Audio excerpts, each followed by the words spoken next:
नताशा और मुन्नी दो बहनें हैं जिनकी वालदा एक एमएनए हैं, जो कि बहुत ही एक ख़ास धंधे में बड़ी मशहूर हैं। वो सिर्फ नताशा को एमएनएस के कमरों में भेजती है। आखिर क्यों? परवेज़ रोशन आपकी खिदमत में इस्लाम पेश करता है। आप दुनिया में जहाँ भी हैं, आप मेरे चैनल को देखते हैं, उसे लाइक करते हैं, उसे शेयर करते हैं और अपने ख्यालात से, अपने कमेंट्स से मुझे नवाजते हैं। मैं आपका इंतहाई शुक्रगुजार हूँ और आपसे उम्मीद करता हूँ कि अभी तक जिन दोस्तों ने, बहन भाइयों ने, मेरे चाहने वालों ने, प्यार करने वालों ने अभी तक मेरे चैनल को सब्सक्राइब नहीं किया, वो ज़रूर करें। इससे होता कुछ भी नहीं है, सिर्फ आप तक जो नई अपडेट्स होती हैं, जो नई चीज़ें होती हैं क्रिश्चियन कम्युनिटी के ऊपर, मिनॉरिटीज़ के ऊपर और जो आम दुनिया के ऊपर जो मामला चल रहे होते हैं, वो उस आप तक बड़े आसानी से पहुंच जाते हैं। उसका नोटिफिकेशन जो है वो यूट्यूब आपको जारी कर देती है। इससे यही फ़र्क पड़ता है। तो मैं आपका फिर भी शुक्रगुजार हूँ। आप मुझे सुनते हैं और मुझे आप वक़्त देते हैं, मेरे लिए वक़्त निकालते हैं। मैं फिर आपका शुक्रगुजार हूँ। खुदावंद आप सबको बड़ी बरकत दे और डीजीए BKK 2020 चैनल को देखते रहिए, शेयर करते रहिए। तो आज मैं सबसे पहले आपको बताने जा रहा हूँ कि ये जो MNAs हैं, पाकिस्तान के MNAs मिनॉरिटी के, और ख़ास तौर पे स्पेशली जो हैं, जो PTI के हैं, जो सेनेटर हैं, जो MNAs हैं, उनकी क्या औकात है, वो किन धंधों में मुलव्वस हैं और गवर्नमेंट ने उनको क्यों छूट दे रखी है। जैसे कि मैंने नाम लिया दो लड़कियों बेचारियों का, एक मुन्नी और दूसरी नताशा। ये दो बहनें हैं, इनकी जो वालदा है वो एक शनीला रूत है। तो मैं इससे पहले कि आगे बढ़ूँ, मैं आपको सब वो वाक़यात सुनाऊं और बताऊं ये क्या धंधा वहाँ पे कर रही हैं पार्लियामेंट लाजस में, और ये क्या खिलवाड़ कर रही हैं मसीही कौम के साथ। क्या ये मसीही कौम की बदनामी का सबब बन रही हैं या ये कौम का कोई फ़ायदा कर रही हैं? उनको तलीम नहीं दे रही हैं, उन्हें किस धंधे पे ये लगा रही हैं। तो मैं सबसे पहले उन तमाम जो PTI के MNAs हैं, जो सेनेटर हैं, उनकी औकात आपको बताने जा रहा हूँ, वो दिखाने जा रहा हूँ कि वो किन हालात में उनकी वहाँ पे क्या सिचुएशन है। ये मैं नहीं कह रहा, ये और बहुत से जो बड़े सीनियर लोग हैं, जो कि चर्च ऑफ पाकिस्तान के एक मॉडरेटर हैं जनाब पीटर हम्फ्री साहब, उन्होंने ये कहा है कि शनीला रूत और एक पेशावर से जो तल्लक रखते हैं MNA जनाब जेम्स इकबाल साहब, ये वहाँ पे 2 दिन प्राइम मिनिस्टर साहब, कप्तान साहब से मिलने के लिए उसके दरवाज़े पर बैठे रहे, लेकिन जनाब PM साहब ने, कप्तान साहब ने उनको कोई वक्त नहीं दिया और उन्हें 2 दिन के बाद मायूस लौटना पड़ा। तो मैं बता रहा हूँ कि जो PTI के MNA हैं, उनमें जनाब सबसे पहले तो आती हैं वही खतून जिसने पाकिस्तान की मसीहत की इज़्ज़त का जनाजा निकाल दिया है, वो हैं मोहतरमा शनीला रूत साहिबा। ये MNA हैं PTI की। उसके बाद आते हैं जी मिस्टर लाल चंद, ये हिंदू कम्युनिटी से हैं। अब ये देखें पाकिस्तान में हिंदू लड़कियों के साथ जो कुछ हो रहा है, कितने फ़ोन आते हैं हमें दुनिया से कि यार उसके लिए जो मियाँ मिट्ठू है उसके लिए कुछ बोलें। हम क्यों बोलें भाई, ये लोग खुद तो बोलते नहीं हैं और ये क्या यश्या कर रहे हैं वहाँ पे बैठकर पाकिस्तान के पार्लियामेंट में, लॉजेस में बैठकर, और इनका क्या धंधा है। तो वो लाल चंद साहब हैं। इसके बाद है जी रमेश कुमार साहब, ये भी MNA हैं, ये भी PTI के हैं। और इनके बाद आते हैं जी जयप्रकाश साहब, ये भी PTI के हैं और MNA हैं। और इसके बाद हैं जी क्रिश्चियन MNA, वो भी पेशावर से हैं, जनाबे जमशेद थॉमस साहब, PTI से इनका तल्लक है। और इनके बाद हैं जी एक हिंदू कम्युनिटी से जो कि डॉक्टर दर्शन है, जो कि अपने दर्शन के चक्कर में क्या वहाँ पे पार्लियामेंट लाजस में लोगों के लिए क्या बताएं इनके ऊपर कि ये वहाँ पे क्या धंधे कर रहे हैं। कोई एजेंसियाँ, कोई इंटेलिजेंस, कोई गवर्नमेंट ऑफ पाकिस्तान, कुछ थोड़ी बहुत ही गैरत रखने वाले लोग, ये खलाई मखलूक, इनको क्यों नहीं चेक कर रही कि वहाँ पे क्या धंधे हो रहे हैं। ये पाकिस्तान की क्या बदनामी है, क्या पाकिस्तान की इसमें इज्जत है?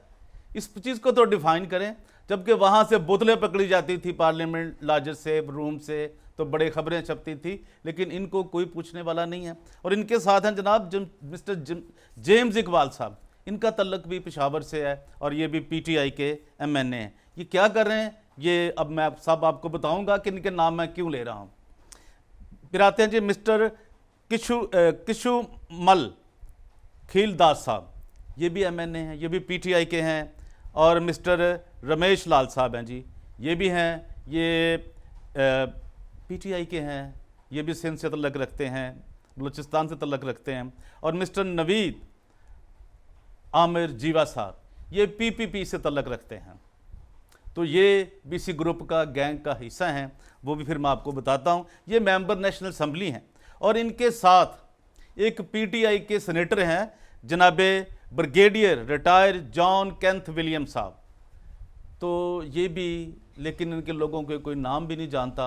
और ये फंड्स के नाम पर, कौम के नाम पर और ये सिलेक्शन के उस गोरख धंधे के नाम पर ये लोगों पर क्या जुल्म और सितम कर रहे हैं, कैसी कैसी क्रिश्चियन, हिंदू और गरीब तरीन लोगों की किस तरह इज्जतों को पामाल कर रहे हैं, इनको कोई भी पूछने वाला नहीं है। जिसको हेड कर रही हैं शनीला रूथ साहिबा। तो पहले मैं आपको ये बताने जा रहा हूँ कि इनका वहाँ पे इन्होंने एक लेटर लिखा, प्राइम मिनिस्टर साहब को लिखा, कप्तान साहब को लिखा, जनाब इमरान खान साहब को लिखा कि वो लेटर है क्या और लोगों का मसला जो है, स्टूडेंटों का, बच्चों का, वो क्या है और वो क्या आज तक वो क्यों हल नहीं हो सकता। मैंने इनकी औकात तो आपको याद पहले बता दी है और आपको फिर याद दिलाता चलूँ कि ये 2 दिन वहाँ पे शनीला रूथ और एक पेशावर के एमएनए साहब उनके दफ्तर में बैठे रहे, प्राइम मिनिस्टर सेक्रेटेरिएट में, लेकिन इन्हें किसी ने, उन्होंने सब पूछा भी नहीं हो कि तुम कौन हो, और ये 2 दिन के बाद वहाँ से उठकर आ गए। ये है सिलेक्शन का नतीजा। तब ये ना लेटर एक लिखा है कप्तान साहब को, पीएम साहब को, पाकिस्तान का जो पीएम है उसके नाम लिखा है और लिखने वाली है, लेटर हेड इस्तेमाल किया गया शनीला रूथ साहिबा का। और वो क्या लिखती हैं उसमें, वो लिखती हैं जी कि honourable prime minister of Pakistan Islamabad, और वो टेंशन कर रही हैं कि the most immediate matter of urgent importance. Subject क्या लिखती हैं कि notice against illegal disposal pumping station adjacent to new covenant school Daud colony Faisalabad, restoration of the playground of new covenant school. तो ये उन्होंने सब्जेक्ट लिखा है, लेकिन हुआ क्या आगे देखिए आप। The new covenant school system was establish as a high school in 2013 with 15 children, 1,500 children who are orphan from poor and deserving families. They are getting free of cost education. In 2016, school administration and Wasa Faisalabad, as per mutual understanding, agreed to develop piece of land adjacent to this said school as playground for the students enrolled in the school. This is worthy to note that the said land was a pound of dirty water. It was a potential risk for dengue and other epidemic diseases. The school administration restored the land, drained out dirty water, removed heaps of garbage and built a security wall around the plot. Suddenly, Vasa deviated from their sentence. वो अपने मौक़िफ़ से फिर गए। ये आप खूब जानते हैं जो मैं कह रहा हूँ, जो नहीं जानते वो भी इसे पढ़ सकते हैं, इसका तर्जमा कर सकते हैं आसानी के साथ। They bulldozed the security with the help of police, destroyed the playground and took away swings and slides of playground to local police station and started constructing disposal station of sewage water on the said plot. Sir, the construction of disposal station is not only hazardous to health of students but also criminal offense by Wasa Faisalabad, as Environment Protection Agency has opposed the construction right the next to the school. It is humbly submitted that the notice of this illegal disposable of pumping station, violation of human rights and violation of environment protection laws. May kindly to take it action. Also prayed that कि please restore the playground in the favor of children. ये इन्होंने letter लिखा था और जिनके मैंने नाम लिए हैं, मैंने आपको बताए हैं MNAs और सेनेटर्स ने, लेकिन गवर्नमेंट ऑफ पाकिस्तान ने, प्राइम मिनिस्टर ऑफ पाकिस्तान ने, कप्तान साहब ने इस पर कोई एक्शन नहीं लिया। वो ले भी क्यों? चूँकि ये तो उन्होंने इनको ख़रीद रखा है, इनकी कोई वैल्यू नहीं है, इनको किसी ने वोट नहीं दिया, ये तो सिलेक्टेड है ना। वो जब उन्होंने इस्तेमाल करना होता है, गवर्नमेंट ऑफ पाकिस्तान हो, सूबाई गवर्नमेंट हो, फेडरल गवर्नमेंट हो, वो इनको इस्तेमाल कर लेती है और इनकी कोई भी वैल्यू औकात नहीं है। और वो स्कूल के बच्चे आज भी उस बदबू से, उस ताफन से और जो वहाँ पे बीमारियाँ फैल रही हैं उनकी वजह से सख्त परेशान है। लेकिन गवर्नमेंट ऑफ पाकिस्तान के किसी अदारे के कान पर जूं भी नहीं रेंगी। तो ये तो है इनकी असलियत, ये है इनकी हकीकत। जितने भी ये PTI के मैंने नाम बताएं आपको, MNAs के, सेनेटर के, एक के सिवा जो कि नवीद जीवा साहब हैं, वो PPP से तल्लक रखते हैं। हो सकता है वो कामरान माइकल का अगर ऊपर नाम लिखते, क्योंकि वो उनकी अपोजिट थी, तो शायद कुछ बात बन जाती। शायद वो अनवर लालडीन का लिखते, लेकिन वो तो चूँकि सेम पार्टी है, लेकिन वो सेनेटर हैं दोनों। लेकिन ये मेरे अजीज़ों, ये आप बात देखें, ये इनके असल काम क्या हैं। वो तो ये करते ही नहीं। पूरे पाकिस्तान, जो पूरे पाकिस्तानी कौम जो मसीही, जो गुर्बत की थागराई में फंसी हुई है, बदबूदार और गंदे, वो अपने वो गंदों के जो बड़े बड़े पॉइंट बने हुए वहाँ पे रहने पर मजबूर हैं, गंदे नालों के ऊपर रहने पर मजबूर हैं।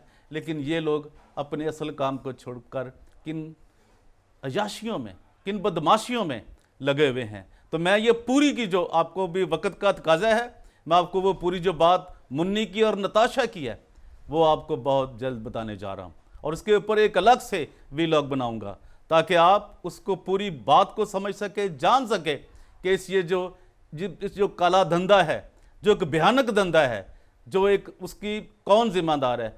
सिर्फ और सिर्फ शनीला रूत का नाम लिया जा रहा है और उसके तमाम प्रूफ मेरे पास आ चुके हैं। तो मैं आपसे उम्मीद करता हूं कि मेरे इस पैगाम को, मेरे इस व्लॉग को शेयर करें, लाइक करें और अपने कमेंट्स से, और मैं आपको नंबर भी दे देता हूं, जो बंदा, जो कोई पाकिस्तानी दर्द दिल रखने वाला मसीही, मिशनरी, कोई एक्टिविस्ट, कोई पॉलिटिकल वर्कर जो उनसे रब्ता करना चाहे, तो उसका नंबर है 0300 4020 193। तो आप उससे रब्ता करके इन बातों की कंफर्मेशन भी कर सकते हैं। खुदावंद आप सबका हामी और नासर हो।